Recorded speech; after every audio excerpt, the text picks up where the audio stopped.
Good morning and welcome to day two of eHealth 2022. My name is Chris Carvalho with Carveira Consulting, and I'm happy to be here with everyone to get things started with 5 fast-paced e-poster presentations.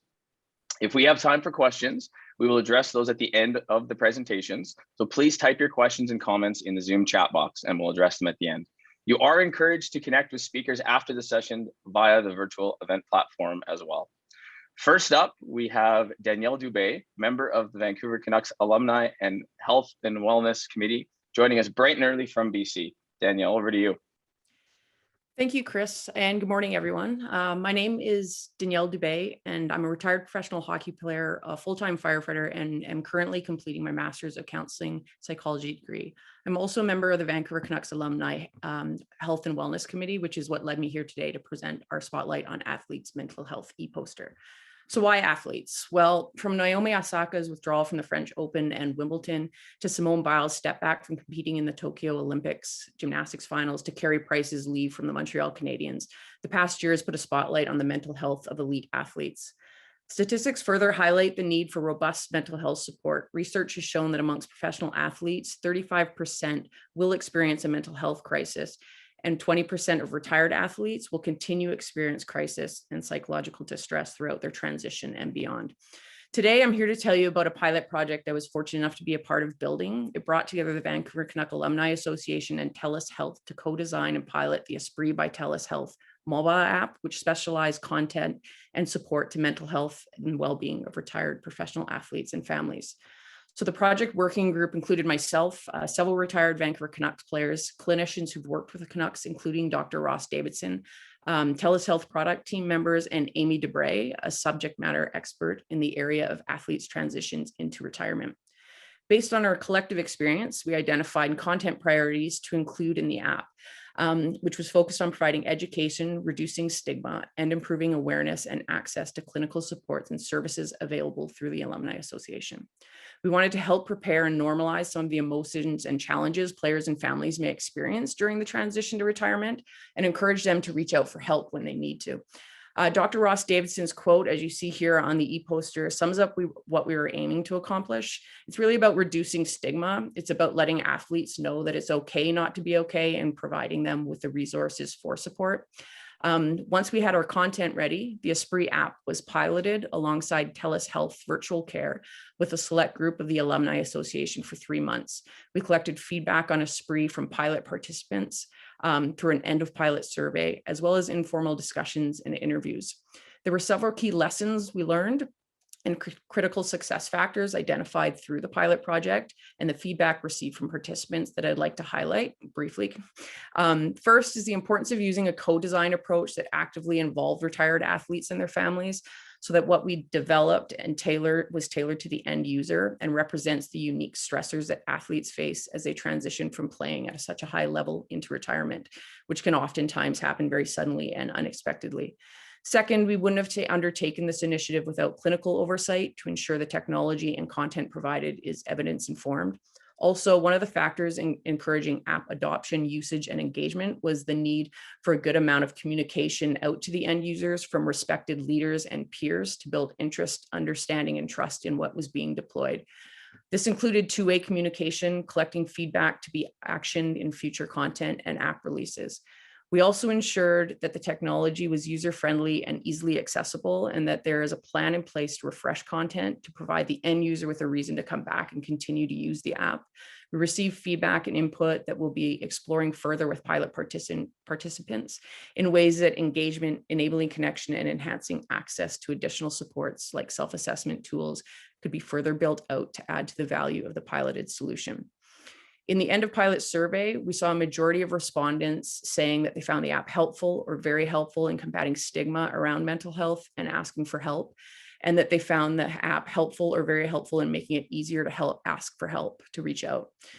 The feedback further suggests that a wellness app such as Esprit could be an effective front door or access point to other clinical support services, for example, the virtual care or other online resources to help navigate people to the right resources at the right time. The results and feedback obtained in the pilot will inform a broader rollout of Esprit for the Canuck alumni this month, 2022. Feedback will also be used as input into the Esprit app roadmap and ongoing content development for athletes. The findings can be applied to athletes at all stages of their career, as well as deploying similar technologies to other professions that experience unique stressors as a result of their occupation, such as first responders and other frontline workers. In closing, I'd like to thank the pilot project participants for their engagement, time, valuable input and feedback, and for championing such an important initiative to support the mental health of athletes and their families. Thank you very much for your attention and interest. If you have any further questions, Haley Moore, her contact is on the slide, but she'll also be adding that into the chat, I believe. And she can also be found at the TELUS Health booth on the conference site. Thank you so much. Great, thanks Danielle for kicking us off. I would now like to welcome Cheryl Pereira, Center for Addictions and Mental Health, to present next. Thanks, Chris. My name is Cheryl Pereira. I'm the Manager of Education and Evaluation with the Canada Suicide Prevention Center at CAMH, so Center for Addiction and Mental Health in Toronto. And today I'm here to present on our study that describes how Proctor and colleagues aid implementation outcomes, so acceptability, adoption, appropriateness, cost, feasibility, fidelity, penetration, and sustainability. Hopefully I captured all of them. Were adapted and used to assess the implementation of ECHO Ontario Mental Health, which is a mental health focused capacity building program within Ontario. And so a bit about the ECHO Ontario Mental Health Program. It uses the Project ECHO model, which is a well-established virtual education model that aims to build capacity in healthcare providers in managing complex chronic illness. So in this case, mental health, through teaching and mentorship by subject matter experts and specialists. And we call these teams the hub team. And quite recently, in the past couple of years, the ECHO model has just grown rapidly, and even more so during the pandemic, where information had to be disseminated quite quickly. And it really highlighted a need to understand if this model and the programs that are using this model are implemented successfully, because a lot of these programs are now starting to look at health outcomes from these programs. And so it's important to understand, is the program first implemented and doing what it's intended to do, and then looking at the outcomes. So when we started looking at how do we start looking at understanding if our program is implemented successfully, there was really a notable gap in the literature. So we took a step back and we kind of went through what is the best framework and looked at implementation science, specifically Proctor's taxonomy of implementation outcomes. So we did a very thorough review of Proctor's 8 implementation outcomes, their definitions, and some of the recommendations within the taxonomy on measures to understand implementation within each of the outcomes. After doing that, we took those outcomes and adapted them for our program's context, so the ECHO Ontario Mental Health context.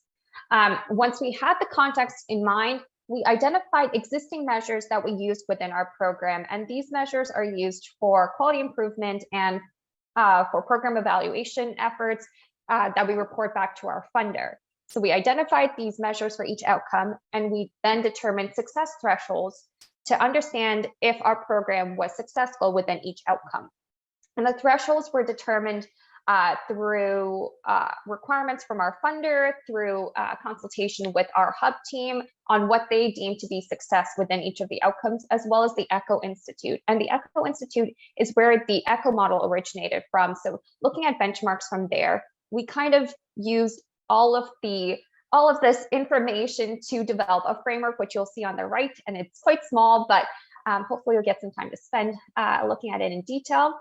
We then applied this framework to our ECHO Ontario Mental Health Program, specifically the first 4 cycles from 2015 to 19, looking at the data there. And what we found, so after we've developed this framework that you'll see on the right-hand side, is that our ECHO Ontario Mental Health Program was successfully implemented in all of the outcomes except for penetration. And penetration, that outcome is really focused on understanding if the participants that we are intended to reach, so across Ontario, we have 14 regions, or we did previously, if we were intending to reach, if our program was reaching all of those. And year after year, although we were not reaching, we did see an increase. So that's where there's that gap where we were successful in all implementation outcomes except for penetration. We did have all of our outcomes surpass all of our thresholds though for all 4 years, and we are doing some further investigation into the penetration outcome. But just overall, our study was the first study to use Proctor's implementation outcomes to describe implementation success for a virtual capacity model. This Proctor's implementation outcomes, in part, not all 8 outcomes have been used to look at different e-health technologies. Some of them have been mental health focused, but they haven't been looked at in depth with all of the outcomes. So ours is the first to do that. The implementation outcomes framework that we also developed really offers a structure, because there was one missing, for ECHO programs and those alike, other virtual training education models to evaluate implementation success. It really offers something to work from. And of course, ours is very unique to our ECHO Ontario mental health, our context within Ontario, within our specialty. But having a structure is so important because, and especially having a structure to evaluate implementation success is so important because it offers that precursor information we need to then attribute if our outcomes that we look at, the learning outcomes, the health outcomes that we're seeing later on are actually due to our program. The results from our success of implementation for ECHO Ontario Mental Health also provide a benchmark for other ECHO programs, because there isn't one that currently exists. So we've got some that have been determined, and of course they are unique. So we do encourage other ECHO programs and other educational programs that are using this framework to look to see if this is really appropriate for their own context and to work from there. Our future work will be looking at, seeing if this framework is valid within other contexts and also replicable. So that's some of where our future efforts are going to be focused. If you want to look more around our paper, the QR code there on the left-hand side, and you can give us a shout out through our email if you have any questions or in the chat. Thank you very much. Great, thank you, Cheryl. Next up to the virtual stage, we welcome Gillian Strudwick, Chief Clinical Informatics Officer and Scientist, Center for Addiction and Mental Health. Gillian, over to you. Thank you. And it seems like we're on a bit of a roll here with presentations from the Center for Addiction and Mental Health. So I'm here to talk about more of a strategy that we use rather than a specific technology. And that is a strategy that we developed to support clinician wellness in their use of the electronic health record system at our organization. And there are a number of individuals that supported this work. A lot of them are mentioned on the author list, but as you can imagine, with large strategic work at an organization, there's a large team that supports it. One of the goals at our organization is to have data and technology-driven mental health care. Within the mental health space, this is often referred to as measurement-based care. And as we work towards that, we know that we're going to have an increasing number of asks of clinicians and patients in filling out questionnaires and in leveraging the data from the electronic health record system and beyond. And so ensuring that we use the system and it supports the work of clinicians in as best a way possible is a top priority for ourselves. Now, as I look across the country, I know that there are many implementations going on and a couple of RFPs being developed, probably more than a couple. And so this topic, I imagine, if it's not on your radar now, it will be as soon as you've implemented.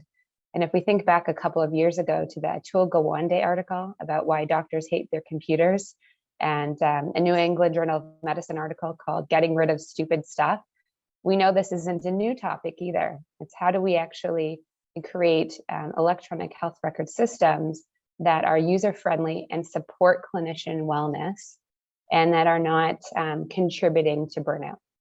So this is really some of the background. We're no different than anyone else at the Center for Addiction and Mental Health in the sense that we have some of these challenges. We're fortunate that we are at a HIMSS stage 7 and that we've had this robust electronic health record system for a number of years and have been able to make a number of improvements to it.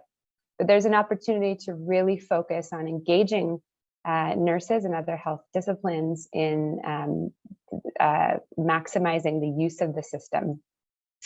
as both improving their use, but then also using it as a method in itself for improving wellness. So how did we approach this? Well, we started off with doing what you might typically do. We did a bit of a needs assessment around our electronic health record system. What were the benefits? What were the drawbacks? What were the pain points? Where really did we need to focus our attention?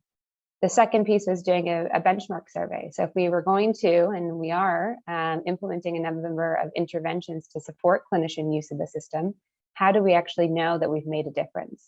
So some of these were subjective kinds of questions. Some of the questions in the benchmark survey were also around burnout.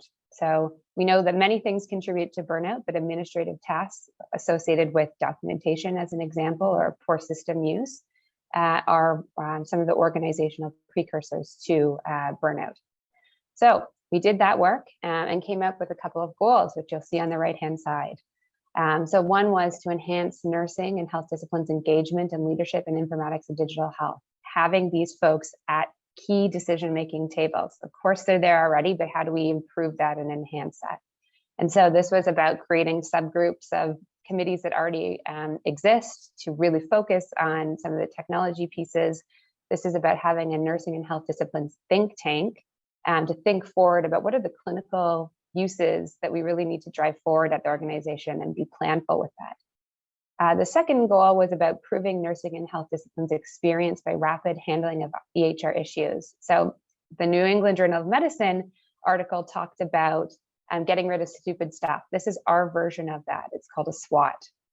The third was leveraging the accessibility of system use data and metrics. This is about using back-end user data to drive where we're actually spending time reducing documentation. And then the fourth was enhancing and optimizing some of our education, communication, and informatics digital health strategies. So this is about newsletters, novel ways of communicating, improving our training for staff. There are a number of recommendations listed on the bottom right-hand side. I'm not going to read them out for you, but to say that this is ongoing work and it will essentially never end, but we're making certainly some strides in improving the use of the system by nurses and health disciplines. And I'll stop there. Thank you. Excellent. Thank you so much, Gillian. We'll keep things moving with our next presenter, Hamidreza Kavandi, PhD candidate, University of Ottawa. Hamid, over to you. Hey, thank you. Thank you, everybody. Thank you, Chris. Thanks, everybody, for having me here. Actually, a little bit background about myself. Actually, I started as my background actually is electrical engineering. I did a lot of technical stuff a while ago, and after a while, we figured out actually, so even if we built a very good and capable and useful tools, the adoption and usage among the different users is not that much improving by the time. So I'm doing the research and studying about the technology adoption for different technology for a couple of years, which actually brought me to the PhD program in the Ottawa University. Today, actually, I'm going to talk about the factor which affected the nurses' adoptions related to the health information technology. As you know, we do have different health information technologies like EMR and other technologies which we are very useful.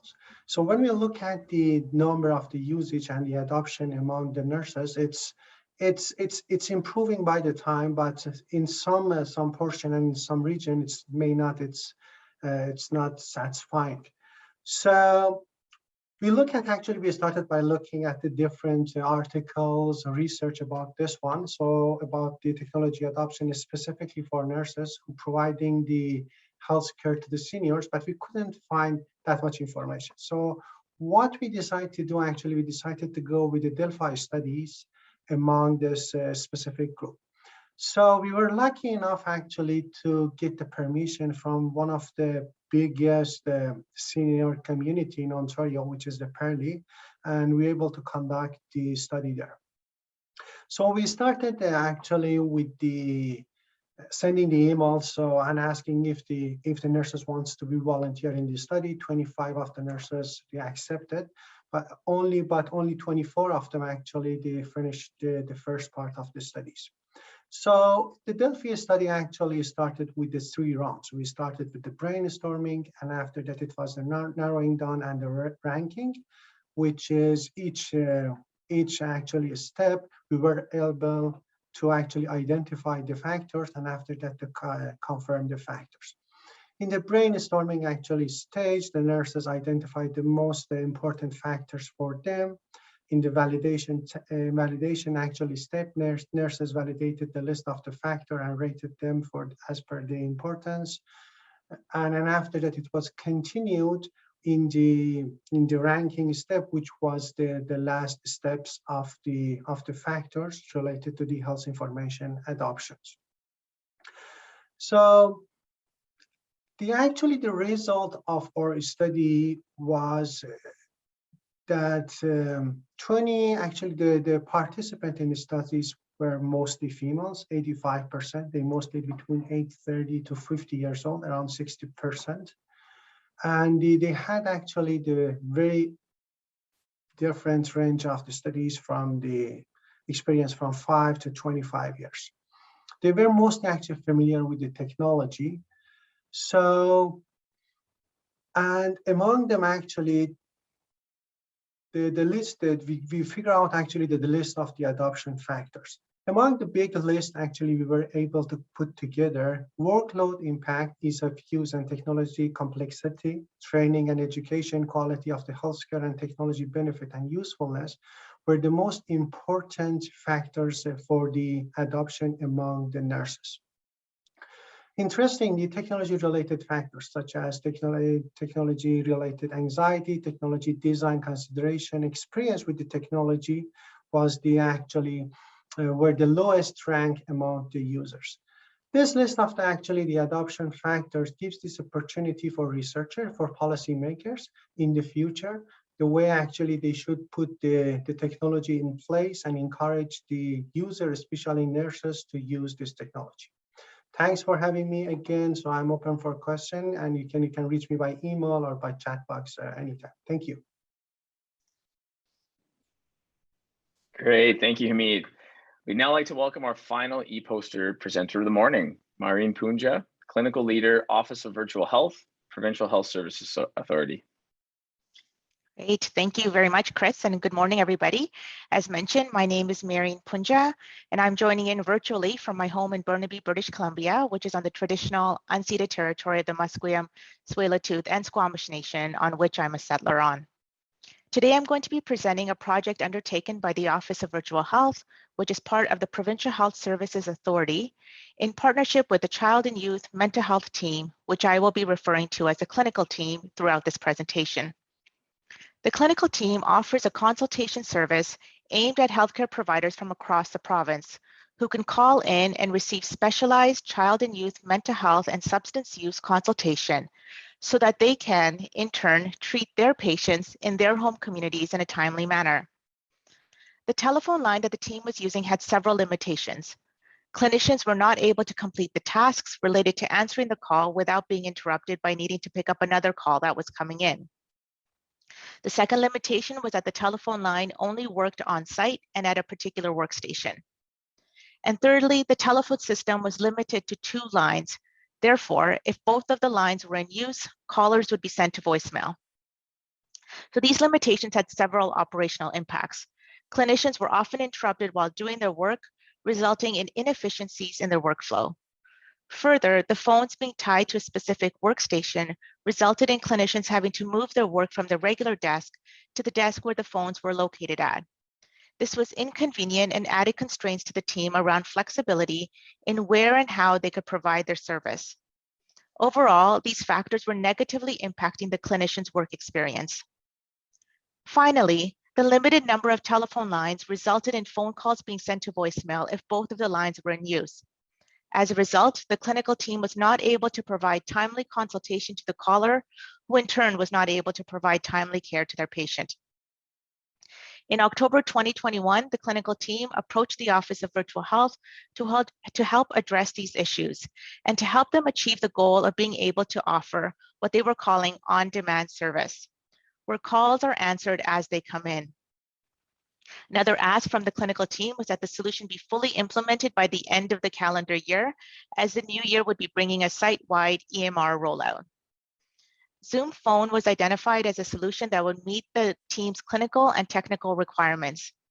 Zoom Phone allows for the setup of multiple clinicians to be placed in a call queue, where calls are routed to the clinician who has not received a call, and therefore, in theory, the most available.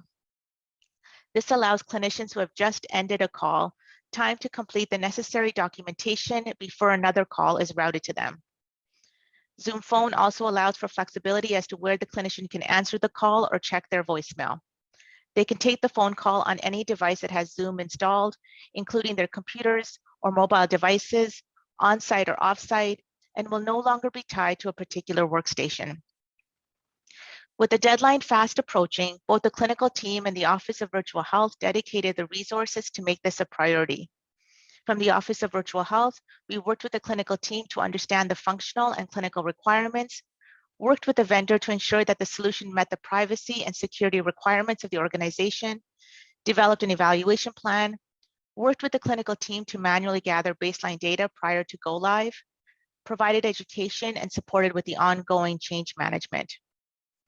We were successfully able to go live on December 14th, 2021, less than 3 months from the original ask, with a smooth transition between the old telephone system to Zoom Phone. Now, 6 months into the implementation, we have reached out to the clinicians to learn about their experience. Overall, they have indicated that they're very happy with Zoom Phone, stating that the solution has been easy to use and provides them with the flexibility that we were hoping for. Data that we were able to gather from Zoom Phone analytics shows that about 40% of calls continue to go to voicemail. So we still have a ways to go to meet our goal of achieving on-demand service delivery. However, with the analytics, we now have accurate baseline data, including trends on what day and at what time call volumes are at its peak. This information can help the clinical team on how to best structure their staffing model in order to ensure that HR capacity meets the anticipated call volume. So just like any journey, this journey is a process, and we continue to learn and implement our findings towards achieving the desired goal.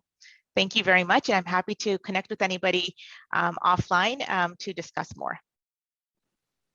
Great, thank you, Maureen. And we do have 2 minutes. Looks like there is one question, Maureen, for you on about your presentation. So looks like the question is, did the clinicians have dedicated phones so that they know that the calls are coming from the mental health service?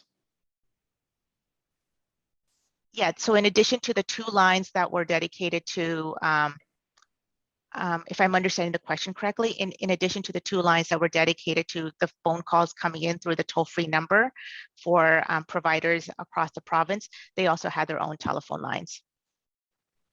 Okay, great.